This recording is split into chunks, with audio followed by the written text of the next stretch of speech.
Very good morning, dear students. Myself, Mrs. Nikita Mekwan, presenting to you Standard 7, subject Social Studies.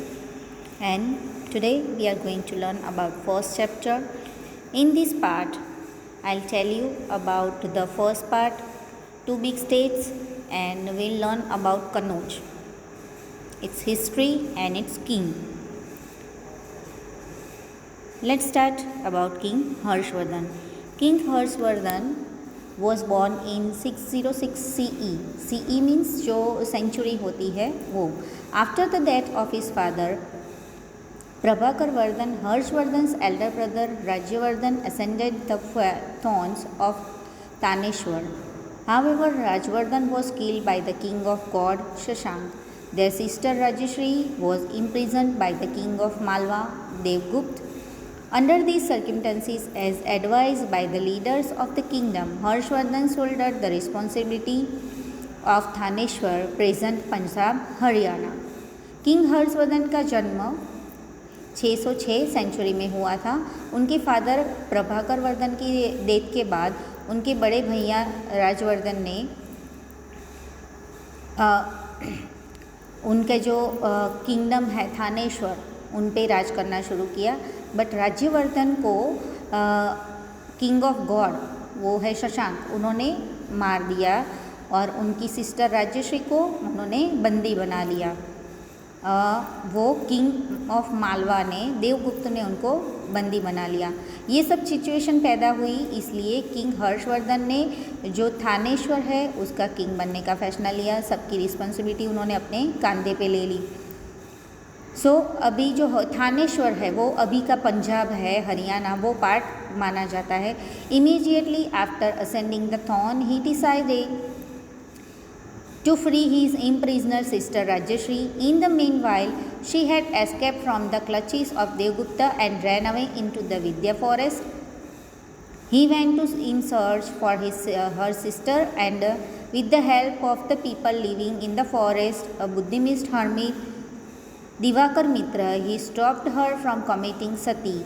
Since Rajyashree's kingdom Kannauj, Uttar Pradesh was without any king that time, Harshvardhan became its ruler. Later he defeated Devgupta, the king of Malwa.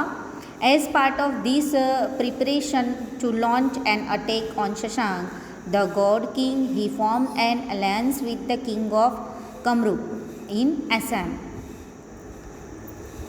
Bhaskar Varman, with the help of a large army, he defeated the god king and won over a major part of his kingdom. He also conquered Malwa and Saurashtra, but was unsuccessful in defeating Pulkeshi II, king of Chalukya dynasty of South India. After 7 successive victorious years, Thaneshwar emerged as a large kingdom in North India. King Harshvardhan ने अपने थानेश्वर में king बनने के बाद उन्होंने ये decide किया कि वो अपनी जो सिस्टर है राज्यश्री उनको देवगुप्त से छुड़ा लेंगे. बट मीनवाइल उनको पता चला कि उनकी सिस्टर देवगुप्त के पंजे में से वो भाग चुकी है विंध्या के एक जंगल की ओर और उन्होंने अपनी सिस्टर की सर्च शुरू कर दी. वो उन्हें ढूंढते ढूंढते बुद्धिस्ट हर्मित को मिले. उनका नाम है दिवाकर मित्र, और जो उन्होंने दिवाकर मित्र ने उनकी सिस्टर राज्यश्री को सती होते हुए बचाया था. तो तभी से राज्यश्री का किंगडम हो गया था कन्नौज, जो हाल का उत्तर प्रदेश है. तो वहाँ पे कोई किंग नहीं था उस टाइम, तो हर्षवर्धन उसका रूलर बन गया, उसका किंग बन गया. उसके अंडर उन्होंने कन्नौज को ले लिया. एंड देन आफ्टर वो उन्होंने देवगुप्त को, किंग ऑफ मालवा को हरा दिया. ये सब अटैक करने की प्रिपरेशन के दौरान किंग ऑफ गॉड शशांक के ऊपर उन्होंने किंग ऑफ कामरूप आसाम भास्कर वर्मन को भी जीत लिया, उनका थोड़ा बहुत पार्ट जीत लिया. और नाउ जो थानेश्वर था वो एक बड़ा किंगडम बन गया. फिर उन्होंने मालवा और सौराष्ट्र के थोड़े से पार्ट को जीत लिया, but unsuccessfully Pulakeshi part 2 king of Chalukya को वो नहीं हरा पाए.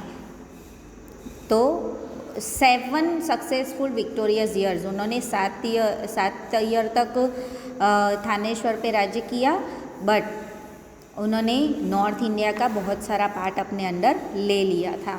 Harshvardhan personally supervised the administration of his state by traveling extensively to different parts of his empire.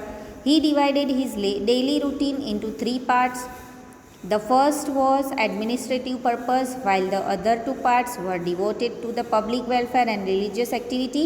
He was so diligent in carrying out his administrative responsibility at that time, he even forgot to have his meal. जब भी हर्षवर्धन ने उनका जो राज्य का काम संभाला तो वो बहुत ही खंत से करने लगे। वो खुद अपने एम्पायर में ट्रैवल करके ढूंढते थे और सब कुछ 3 पार्ट्स में बटा हुआ था। 2 पार्ट्स थे पब्लिक डिवोटेड और रिलीजियस एक्टिविटी के, और वो सभी काम खुद देखते थे। समटाइम्स वो इतना कुछ काम में बिजी हो जाते थे कि वो खाना खाना भी भूल जाते थे।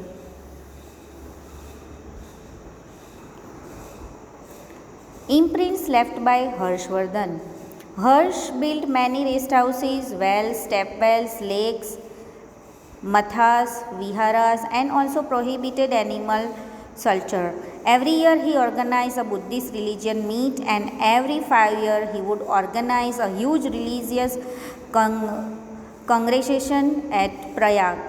There he would donate generously to his entire treasury was emptied and would even give away ornaments he would be wearing at that time. The great Sanskrit poet and writer Banbhat adorned his court. His famous work Haricharit and Kadambari are famous even today. We come to know about many important aspects of King Harshvardhan's region from Harshcharita, and King Harsha himself was a writer and wrote 3 plays, Naganand, Ratnavali and Priyadarshika. जो हर्षवर्धन के द्वारा उन्होंने लिखी गई जो biography है, उन्होंने कुछ कुछ मॉन्यूमेंट्स बनाए थे, वो सभी अभी भी मौजूद है। उत्तर प्रदेश में, कन्नौज में, सभी जगह वो मौजूद है। और वो खुद एक पोएट थे, तो उन्होंने नागानंद, रत्नावली एंड प्रियदर्शिका ऐसे बहुत सारे पुस्तक भी लिखे थे। आप देख सकते हैं यहाँ पे मैप में हर्षवर्धन का एम्पायर दिखाया गया है, right, rule of Harshavardhan, you can see. Now let's go on next page. Emperor Harshavardhan's empire is Nalanda University. King Harsh extended all possible esteems to Arias Subhadra and made Nalanda into a world famous university. The university had access to the revenue of 100 villages given to them by King Harsh for its upkeep and maintenance. Renowned chemist Arya Nagarjun, who proved that iron, arsenic and mercury ash could be used as medicine, also belonged to Nalanda University. हर्ष ने अपने शासन के दौरान Nalanda university बनाई और उनको सौंपा आचार्य शीलभद्र को, और उन्होंने वहाँ पे इतनी सारी चीज़ें सर्च की, वहाँ पे पढ़ाई की भी चल रही थी, और आर्सेनिक और मर्क्यूरी को मेडिसिन जैसे यूज़ किया जाता है वो भी उन्होंने सर्च किया था। By chemist Acharya Nagarjuna. Life of the people.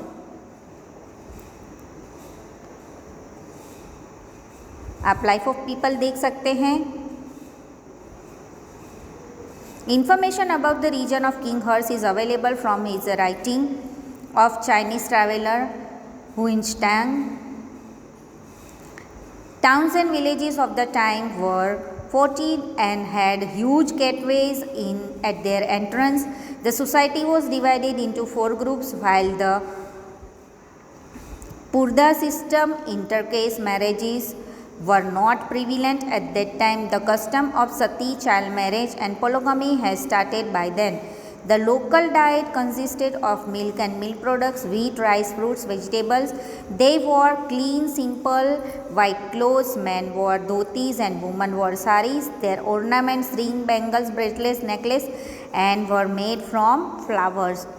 Chess and games of dice were popular means of entertainment. Acrobats and conjurers wandered from village to village and entertaining people. Farming and animal husbandry were the main occupations of the people. Land revenue was one of the 1/6 of production, internal and international trade were carried out by Vaishyas. A highway from Patliputra to Bhrugu, Kutch, Bharuch port was built by State of Trade and Transportation of Goods. Gold and silver coins were used to commercial transaction. Ornaments, statues, ivory card, wooden pieces were exported. The export of different materials from India increased her prosperity during the reign of King Harsh. India have good business relations with Rome, which led to inflow of gold in India. People followed Hinduism, Buddhism and Jainism but were tolerant towards the other religion. Okay? जब हर्षवर्धन के time में people की life कैसी थी, जब भी एक Chinese traveller उन्होंने हर्षवर्धन के किंगडम को ट्रैवल किया और सर्च किया, हुसैन चांग, उन्होंने टाउन्स और विलेजेस के बारे में सभी जानकारी दी सभी को। वहाँ की लेडीज़ थी वो mostly saris and man dhotis पहनते थे। ऑर्नामेंट्स में वो फ्लावर के ऑर्नामेंट्स लाइक ब्रेसलेट में बैंगल्स, नेकलेसेस, रिंग्स वो सभी फ्लावर्स के बना के पहनते थे। और एक्रोबेट्स और कंजर्स वो विलेजर्स को एंटरटेन करते रहते थे, यहाँ से वहाँ वो जाते थे। और फार्मिंग और एनिमल हस्बेंडरी वो दोनों ही मेन ऑक्यूपेशन था सबका, एंड लैंड रेवेन्यू भी। वहाँ से वैश्यज ने एक हाईवे बनाया था पाटलिपुत्र टू भरूच, उनसे वो गुड्स ट्रांसपोर्ट करते थे by the sea transport. And gold and silver coins वो कॉमर्शियल ट्रांजेक्शन थे। Ornaments, statues, ivory and carved wooden pieces वो भी एक्सपोर्ट किए जाते थे। तो ये डिफरेंट तरीके से जो मटेरियल थे सभी वो एक्सपोर्ट एंड इंपोर्ट का बिजनेस भी चलता था। हुएन चांग, वो Chinese traveller when Chang visited India during Hers region and studied Buddhism at Nalanda for 5 years. Huyen Tsang has noted that there were 100 Buddhist monks in Harsh kingdom. People lived a simple, pious and peaceful life based on living by rules of good moral conduct and justice. Cheating and breach of promises was considered sinful. Huyen Tsang stayed in India for 15 years and visited many places. In time of 645 CE, he returned to China via Central Asia, took his many books and उन्होंने Nalanda university में 5 years रह के बहुत सारा study किया। और उन्होंने हर्ष के किंगडम में 100 मठ हर्ष ने बनाए थे बुद्धिज़्म के, वो सर्च किया और उसके बाद वहाँ के पीपल कैसे सिंपल और मॉरल लाइफ जीते थे उसके बारे में जानकारी दी। नाउ वातापी के बारे में हम दूसरे पार्ट में जानेंगे। Watch this video carefully. Thank you very much. Have a nice day.